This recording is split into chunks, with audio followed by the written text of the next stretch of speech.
దక్షిణ అయోధ్యగా పిలుచుకునే భద్రాద్రి రామాలయానికి 13 ఏళ్లుగా పాలక మండలి లేదు. ఏడాదికి 50 కోట్ల ఆదాయం వస్తున్నా భద్రాద్రి రామయ్యపై రాష్ట్ర ప్రభుత్వం చిన్నచూపు చూస్తోంది. ఇన్ని సంవత్సరాలుగా ప్రభుత్వాల నిర్లక్ష్యాన్ని భక్తులు ప్రశ్నిస్తున్నారు. ఇటీవల ట్రస్ట్ బోర్డు కోసం నోటిఫికేషన్ విడుదల చేసినా ఈసారైనా పాలక మండలి వస్తుందా లేదంటే మళ్లీ బ్రేకులు పడతాయా అనే చర్చ జోరందుకుంది. ఆలయాల నిర్వహణకు ప్రభుత్వ సిబ్బంది ఉన్నప్పటికీ వారిని పర్యవేక్షించడానికి ప్రభుత్వాలు పాలక మండలిని ఏర్పాటు చేస్తాయి. దశాబ్దాలుగా ప్రభుత్వ పరిధిలో ఆలయాలకు పాలక మండళ్లు పనిచేస్తున్నాయి. అయితే తెలంగాణ రాష్ట్రం ఏర్పడినప్పటి నుంచి దక్షిణ అయోధ్య భద్రాద్రి రామాలయానికి పాలక మండలిని నియమించలేదు. ఉమ్మడి ఖమ్మం జిల్లాలో పలు ఆలయాలకు ట్రస్ట్ బోర్డు ఏర్పాటైనా భద్రాద్రికి మాత్రం ఇంకా నియమించలేదు. అయితే ఇటీవలే పాలక మండలి చైర్మన్, డైరెక్టర్ పోస్టులకు నోటిఫికేషన్ వెలువడింది.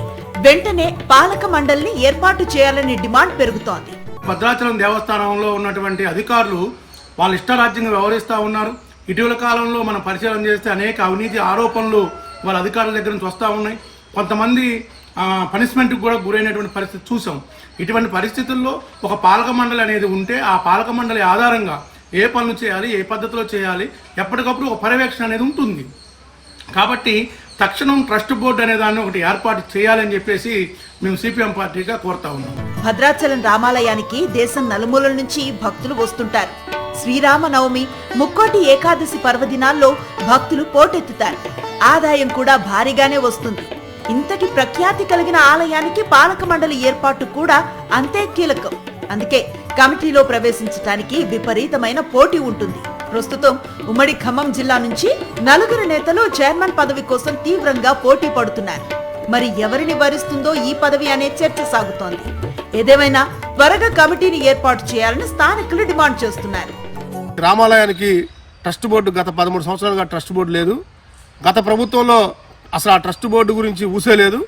ఈ ప్రభుత్వంలో నోటిఫికేషన్ ఇచ్చారు కానీ దాన్ని ఇంకా ఇంప్లిమెంటేషన్ చేయలేదు. ట్రస్ట్ బోర్డు రావడం ద్వారా దానికి ఒక చైర్మన్, పాలక మండలి సభ్యులు ఉండటం ద్వారా రామాలయం ఇంకా అభివృద్ధి చెందడానికి అవకాశం ఉంది. భద్రాచలం ప్రాంతంలో, భద్రాచలం ఏరియాలో ఉన్నటువంటి ఈ రాముల వారి నడయాడిని ప్రాంతానికి, సీతారామ స్వామి దేవస్థానానికి తక్షణమే ప్రభుత్వం పాలక మండలి ఏర్పాటు చేసి పాలక మండలి ద్వారానే అభివృద్ధి పనులు చేపడితే దానికి ఒక స్పష్టత, దానికి ఒక విధానం ఉంటుందని సందర్భంగా తెలియజేస్తా ఉన్నాం. భద్రాద్రి రామయ్య ఆలయాన్ని అభివృద్ధి చేయాలని ప్రభుత్వం నిర్ణయించినందున అభివృద్ధి కమిటీనే నియమిస్తారని భావిస్తున్నారు. అదే జరిగితే ట్రస్ట్ బోర్డు ఎంపిక పెండింగ్ లో పెడతారని అధికారులు చర్చించుకుంటున్నారు. మరేం జరుగుతుందో చూడాలి.